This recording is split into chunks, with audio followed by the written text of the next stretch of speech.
خب هستی شوکت چه شد این چی طور روی داد؟ روی داد برادر. دلم پاره پاره شد. اسین مرا ترک نمود. من باید فوراً اسین را یافتم مناسبتم را درست کنم. اصلا اون البته چونی نیست برادر. چی خیلی یعنی؟ یعنی این خیلی نیست برادر. خودت ببین اسین این بار حق بود شوکت. یعنی شاید طوری نماید که تو را ترک نموده است، اما یعنی شاید این واپسین امکانی داشت بوده است. او تنها میگوید که همش با آخی رسید. شوکت به فرجام رسیدن ها بی آواز خواهند بود. هیچ چیز نگفته می رود.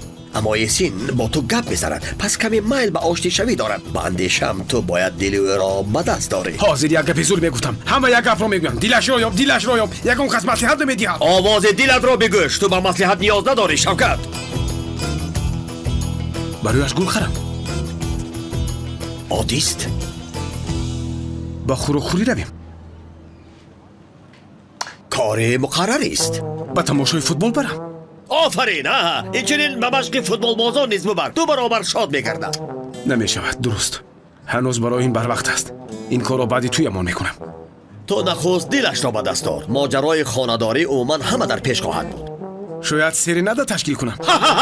فکر بکر. بسا عاشقانه. کاری عاقلانه خواهد بود. همان میدان فوتبال داد و وای مخلصان با یادم آمد و چون این فکر در سرم پیدا شد. خوب است. خوب. پس من از پسی کار میشوم. البته سرودی رو خوب یاد کن تا شرمنده نشوی. در